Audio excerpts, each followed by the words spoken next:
Ever feel like an outsider trying to fit in? And the only way not to be an outsider is to have everyone agree with you? Yeah, that's me, the outsider. But there was one time in my life where I didn't feel like an outsider on the inside. It was the time I told the funniest joke ever. So let me tell you about the best, most funniest, most clever joke I've ever told. One day I was sitting next to this girl that could make your eyes water faster than you sniffing a fresh cut onion. And she would always come to school in her uniform with the same stains. And that smell of mothballs, sometimes even worse. Even though she would always sit by herself, but would always sit next to me for all our classes. I could tell why no one would want to sit next to her, because she would always bring the weirdest lunches. For example, one day she came with some banana and mayonnaise sandwich, and then the other day she came with Snickers and ranch and called it snanch. More like barf. I wouldn't mind if she didn't have to sit next to me all the time. I don't need her hot snanch breath blowing in my face every time she had a question like, "Do you know the answer to this question?" Like, no, but I do know the answer to the barbaric breath of yours. It's called toothpaste. I know, right? Using it can do wonders to yourself. But even though, through these differences, I sat with her because I didn't feel so much as an outsider with her. So I started losing my friends because I would sit next to her. And then I had my other friends that would talk about her in front of me, but I couldn't say anything because I didn't want to lose more friends. Even though I couldn't say this to her because I didn't want to lose another one. One day this app called Sahara came out. It was basically an app where anonymous people could type whatever they want and no one would know who it's from. So one day on my chat snap, I saw that her post to ask her anything. So I said maybe this is my chance to say what I want to say to her and no one will find out about it. So I proceeded on writing a long paragraph on how I hated the things that she does and how she needs to stop before I do something bad. Which I really wasn't going to do. Then before I could press send, my phone dies. I was mad. But then I thought maybe it's a sign from Allah subhanahu wa ta'ala telling me not to go through with it. But once I got the charger, I went back onto the app and said something simple and mean.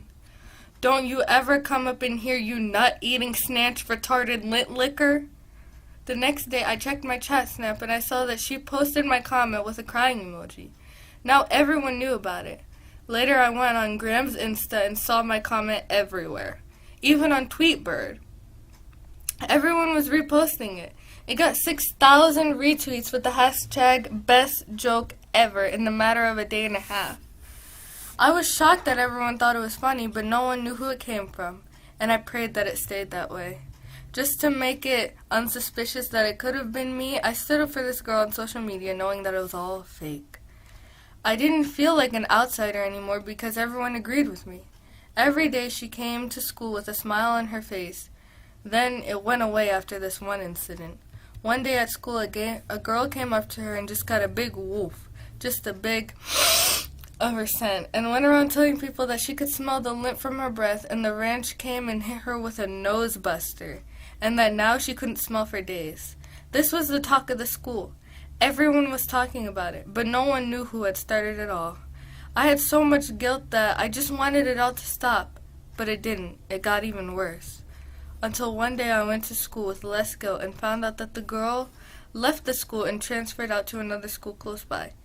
Even though she left, I was still able to talk to her through social media. And one day she invited me over to her house.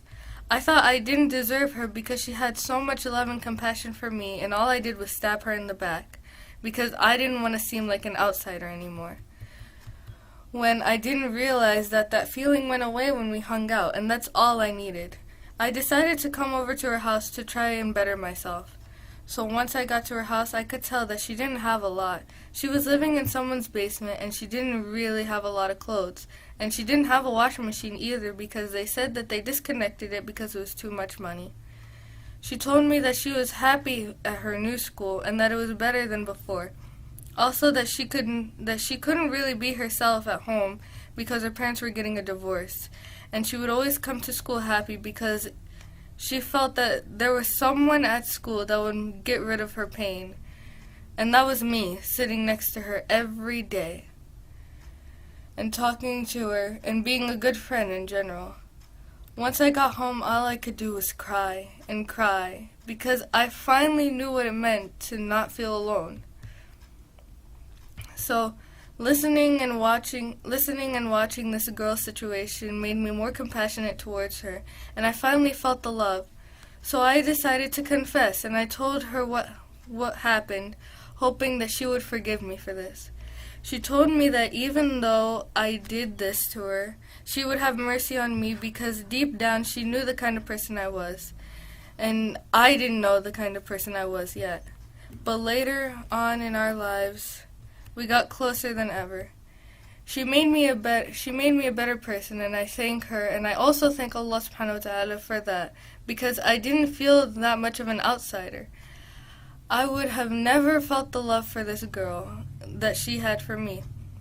I also thank Allah subhanahu wa ta'ala because of the compassion and mercy that I had for her and she had for me.